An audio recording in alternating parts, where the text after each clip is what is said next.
Hidayat yang akan memberikan pencerahan kepada kita, ya, sharing berbagi ilmu terkait dengan fatwa maupun keputusan tarjih Muhammadiyah. Ya, pagi ini insya Allah kita akan membahas tentang satu topik yang masih terkait dengan materi pekan sebelumnya, yakni fatwa tarjih Muhammadiyah tentang hukum perkawinan antara saudara sepupu. Baik, Bapak Ibu saudara sekalian, ya pemirsa TV Muhammadiyah maupun yang hadir di Zoom meeting ini, kita langsung saja simak paparan materi dari beliau Ustadz Samsul Hidayat. Ustadz Samsul, semoga langsung mohon disampaikan, kemudian sekitar 45 menit, dan insya Allah nanti kita akan tanya jawab kurang lebih 15 menit sebelum akhir acara ini, sekitar 1 jam. Recording stopped. Recording in progress. Bismillahirrahmanirrahim. Assalamualaikum warahmatullahi wabarakatuh. Waalaikumsalam warahmatullahi wabarakatuh. Alhamdulillahi rabbil alamin. Wa bihi nasta'inu ala umuri dunya waddin. Wassalatu wassalamu ala khatamin nabiyyin wa afdalil mursalin. Muhammadinil mab'uthi rahmatan lil alamin. Wa ala alihi wa ashabihi ajma'in. Amma ba'd. Bapak-bapak, ibu-ibu, para jamaah kajian tarjih online Sivitas Akademika UMS yang dirahmati oleh Allah Subhanahu wa Ta'ala. Alhamdulillah, marilah kita panjatkan puji syukur kepada Allah Subhanahu wa Ta'ala pada pagi hari yang cukup cerah ini. Kita dapat berjumpa kembali dalam kajian rutin kita setiap Selasa pagi pukul 7.30 sampai pukul 8.30. Dan Alhamdulillah kita juga bersama-sama dengan para pemirsa TV Muhammadiyah di seluruh Indonesia. Sehingga UMS ini hadir untuk semua umat Islam, khususnya adalah warga Muhammadiyah di seluruh Indonesia. Baik Bapak, Ibu, dan saudara-saudara sekalian, sebagaimana tadi sudah disampaikan oleh host atau oleh moderator, bahwa pagi ini kita akan mengkaji sebuah fatwa dari Majelis Tarjih PP Muhammadiyah yang berjudul Hukum Perkawinan Antara Saudara Sepupu. Nah, tentu ini ada hubungannya dengan kajian yang sudah kita lakukan pada pertemuan pekan yang lalu. Nah, kalau pekan yang lalu adalah wanita-wanita al-mahramat, ya, wanita-wanita yang diharamkan untuk dinikahi oleh laki-laki karena beberapa sebab. Ini nanti ada pengulangan sedikit terkait itu, ya. Jadi ini ada sebuah pertanyaan dari warga Muhammadiyah ditujukan kepada Majelis Tarjih PP Muhammadiyah. Kemudian Divisi Fatwa melakukan pembahasan terhadap pertanyaan tersebut. Jadi pertanyaannya bunyinya begini: bolehkah melaksanakan perkawinan seorang perempuan dengan seorang laki-laki yang bapak keduanya adalah saudara sekandung, seayah, seibu, atau yaitu perempuan calon manten tadi dengan laki-laki yang masih saudara sepupu, ya. Jadi bapaknya bersaudara, kakak beradik, bahkan saudara sekandung, seayah, seibu, boleh apa tidak? Nah, fatwa Majelis Tarjih tentu ini dibahas oleh tim fatwa Majelis Tarjih. Jadi tim fatwa menyatakan bahwa tidak ditemukan nas-nas Al-Quran dan As-Sunnah yang sahih lagi makbul yang dapat dijadikan alasan ya, yang menjadi alasan untuk tidak membolehkannya. Jadi artinya itu boleh. Jadi ada ayat-ayat di dalam Al-Quran dan As-Sunnah As-Sahihah atau As-Sunnah Al-Makbulah ya, yang menerangkan perempuan-perempuan yang tidak boleh dinikahi oleh laki-laki atau mahram ya. Seperti yang kemarin, yaitu terdapat di dalam surat An-Nisa 22, 23, 24 ya. Kemudian juga ada di dalam beberapa ayat yang lain, surat Al-Baqarah 228, 230, 234, 235 ya. Dan juga ada dalam beberapa hadis Nabi Sallallahu Alaihi Wasallam, yaitu hadis dari Abu Hurairah, juga hadis dari Hamzah ya. Nah, agar lebih jelas maka kita kita sampaikan saja ya ayat yang sudah kita baca pada pekan lalu, yaitu ayat 22, wanita yang haram dinikahi itu yang pertama adalah bekas atau mantan istri ayah kita. Mantan istri seorang bapak, wala tangkihu ma nakaha abaukum minan nisa illa ma qad salaf. Jadi sebelum turun ayat ini dulu memang masih dibolehkan seorang anak menikahi ex atau mantan ya, mantan istri ayahnya yang sudah dicerai itu dibolehkan sebelum turunnya ayat ini. Ini kalau kita baca dalam beberapa kitab tafsir. Nah, itu menafsirkan kata-kata illa ma qad salaf.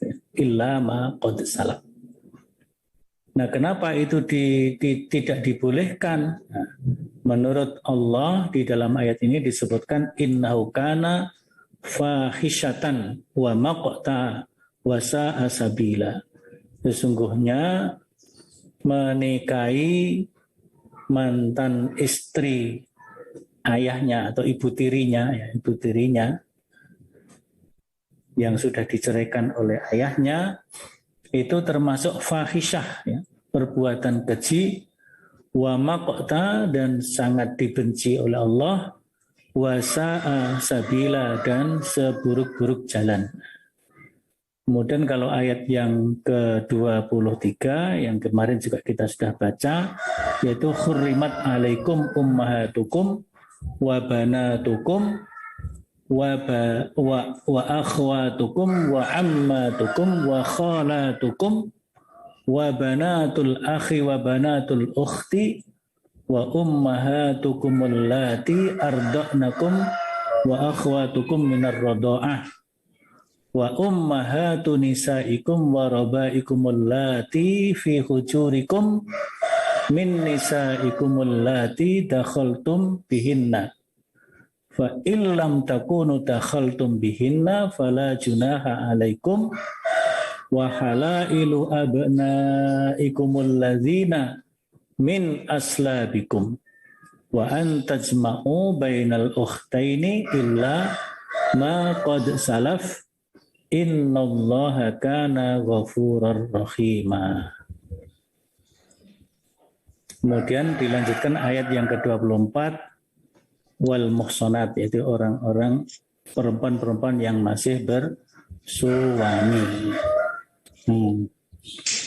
Itu hubungan mahram yang kemarin sudah kita bahas pada pertemuan pekan lalu, di mana hubungan mahram yang disebutkan di dalam ayat-ayat tersebut, yaitu ayat 22, 23, 24 An-Nisa, itu disusun secara sistematis. Dan hubungan mahram itu dapat dibagi dalam dua macam. Yang kemarin juga sudah kita sebut secara sekilas. Yang pertama adalah mahram mu'abbad. Mahram mu'abbad. Dan yang kedua disebut dengan mahram muwaqqat. Mu'abbad itu dari kata abadan. Abadan berarti mahramnya itu, keharamannya itu, halangan perkawinan seorang laki-laki dengan seorang perempuan itu bersifat abadi. Jadi untuk selamanya diharamkan. Itu namanya mahram mu'abbad atau tahrim mu'abbad. Sedangkan kalau tahrim muwaqqat atau mahram muwaqqat, muwaqqat dari kata al-waktu. Nah, al-waktu berarti keharamannya atau halangan perkawinan seorang laki-laki dan seorang perempuan dalam waktu tertentu. Nah, dalam waktu-waktu tertentu. Sehingga apabila keadaan yang menghalangi perkawinan antara keduanya sudah tidak ada atau hilang, maka mereka boleh melakukan perkawinan. Seperti seorang laki-laki dengan istri orang lain. Selama perempuan itu terikat dengan suaminya atau tidak bercerai, berarti dia bersuami dengan orang lain, ya, dengan laki-laki lain, maka selama itu pula perempuan tidak boleh dinikahi oleh seorang laki-laki lainnya. Jadi nggak boleh ya, laki-laki melamar menikahi perempuan yang sedang bersuami. Akan tetapi apabila perempuan tadi sudah bercerai dengan suaminya, apakah cerai hidup atau cerai mati, kemudian selesai masa iddahnya, maka perempuan tadi boleh dinikahi oleh laki-laki lainnya. Itu namanya tahrim muwaqqat. Tahrim muwaqqat. Nah, yang termasuk mahram dengan tahrim mu'abbad, ini mungkin mendalami ya, menguatkan pengetahuan kita pada pertemuan yang lalu ya, yaitu mahram yang disebabkan oleh hubungan keturunan atau lin nasab, yang itu ada dalam ayat 23 surat An-Nisa, yaitu ibu, ya, saudari ibu yang menyusukan dari bayi tadi, otomatis dia menjadi mahramnya. Itu pengembangan dari hadis Hamzah ya, hadis Hamzah, ma yahrumu minar rodoah, ma yahrumu minan nasab. Jadi saudara perempuan sepersusuan, tapi juga saudara perempuan dari ibu yang menyusukan itu menjadi mahram juga. Begitu juga saudara perempuan dari suami ibu yang menyusukan, otomatis itu juga menjadi, maka nanti misalnya bapak angkatnya punya saudara perempuan, maka otomatis juga menjadi mahram dari bayi tadi, karena itu kan saudara perempuan dari suami dari ibu yang menyusukan. Wallahu a'lam bishawab. Baik, ini dari Pak Rahmat Hidayat. Bagaimana bila menikahi mantan istri dari anak tiri? Mantan istri dari anak tiri. Mantan istri ya, anak tiri. Nah, kalau tadi kan gini ya, yang di dalam surat surat An-Nisa ayat 23 itu adalah anak dari istri, ya. Anak dari istri, anak tiri dari istri yang belum dikumpuli itu boleh. Tapi kalau sudah dikumpuli menjadi tidak boleh menjadi mahram, ya. Meskipun ibunya dicerai. Tadi apa yang Pak Rahmat tadi? Mantan istri anak tiri. Mantan istri anak tiri.